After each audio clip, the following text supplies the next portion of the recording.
Di episode kali ini, kita akan membahas bagaimana cara memulai bisnis frozen food dari rumah. Zaman sekarang, semakin banyak orang yang memilih untuk membeli makanan beku karena praktis dan lebih murah daripada makan di restoran.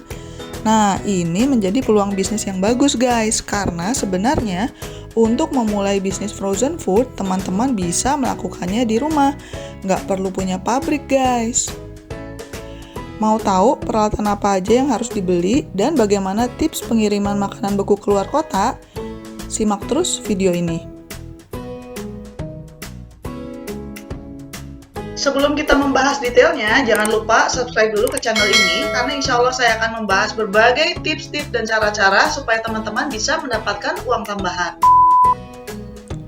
Sebelum memulai bisnis frozen food, kita harus menentukan dulu nih guys, mau jualan apa. Ada 3 hal yang perlu dipertimbangkan: rasa, selera pasar atau tren, dan juga profitability. Tentunya makanannya harus enak ya guys. Kita bisa kasih sampel ke teman dan juga bukan teman untuk memastikan rasanya enak. Tapi kita juga harus menghitung berapa harga jual dan apakah kira-kira masih banyak orang yang mau beli dengan harga segitu. Mengenai profit, biasanya makanan olahan yang mencampur berbagai bahan itu akan lebih besar profit marginnya.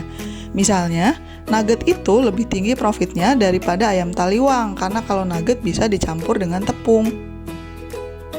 Ada banyak banget jenis makanan yang bisa teman-teman bekukan. Misalnya saja, tipe katsu atau nugget, termasuk tipe-tipe makanan yang disajikan di hoka-hoka bento lah, atau batagor.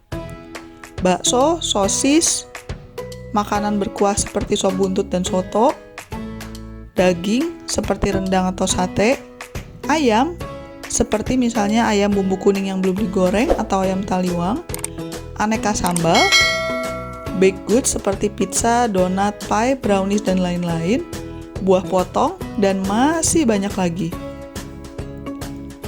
Khusus untuk makanan-makanan yang lebih enak dimakan kalau crispy seperti gorengan atau ayam goreng segala macam, ingat teksturnya akan sangat berubah ya guys karena proses pembekuan. Makanya, tipe makanan seperti itu biasanya dimasak setengah matang dan pembeli harus menggoreng ulang. Ada juga makanan-makanan yang nggak cocok untuk dibekukan karena akan merusak tekstur dan rasanya. Misalnya saja, sayuran mentah yang berair seperti bonteng atau tomat, makanan yang mengandung mayones, telur rebus, atau lettuce. Saran saya, kalau teman-teman butuh ide mau jualan apa, teman-teman bisa mampir ke supermarket untuk melihat berbagai jenis makanan beku yang dijual oleh orang lain untuk menjadi inspirasi.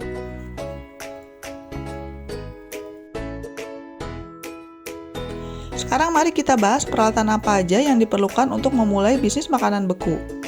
Idealnya sih teman-teman beli chest freezer, karena kalau cuma pakai kulkas biasa, kapasitas freezernya itu kecil. Dan kalau makanan bekunya itu ditaruh di bagian pendingin yang bawah yang biasa, makanannya akan cepat basi. Selain itu, kita juga butuh kemasan khusus yaitu kemasan vakum atau nilon. Kita juga butuh sealer atau alat untuk merekatkan kemasan. Kalau ada budgetnya, beli alat vakum yang profesional tentu akan lebih baik. Tapi kalau teman-teman mau yang murah meriah, bisa kok pakai pompa mainan anak untuk menyedot udara dari makanan pada proses vakum.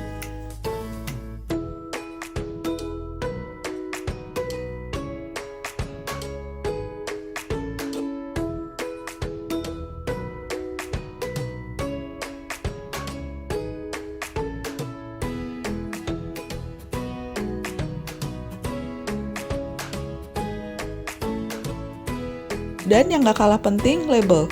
Di label itu, selain nama brand, jangan lupa juga untuk menaruh informasi tentang ingredients atau bahan-bahan, saran penyajian, tanggal kadaluarsa, dan juga kontak info supaya ada yang tahu kalau mau pesan lagi bagaimana caranya. Kalau mau yang gratisan, teman-teman bisa desain dengan menggunakan Canva ya. Silakan, linknya ada di deskripsi di bawah. Kalau bisnis teman-teman sudah mulai bergulir, saya juga menyarankan supaya teman-teman beli genset, karena bisnis makanan beku itu bisa berantakan kalau listrik mati guys. Stok bisa hancur semua.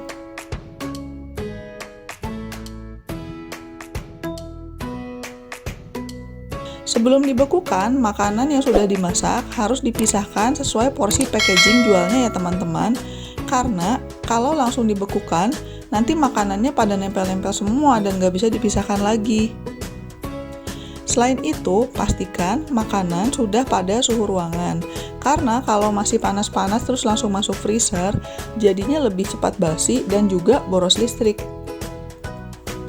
Setiap batch masak harus disiplin untuk langsung menulis tanggal pembuatan dan tanggal kadaluarsanya. Karena kalau ditunda-tunda biasanya jadi lupa. Umumnya makanan beku itu bisa tahan sekitar 6 bulan kalau prosesnya benar. Tapi silakan aja di Google ya teman-teman untuk memastikan detail-detailnya. Waktu masukin makanannya ke freezer juga jangan ngasal teman-teman. Batch yang paling lama itu harus ada di bagian depan supaya itu yang dijual duluan. Selain itu, dokumentasikan stok pakai trackeran Excel gitu supaya teman-teman selalu tahu punya barang apa, sisa berapa, tanggal kadaluarsanya kapan tanpa harus buka-buka freezer. Nah, si trackeran ini juga harus rutin diupdate kalau ada barang yang laku atau dibagikan sebagai sampel.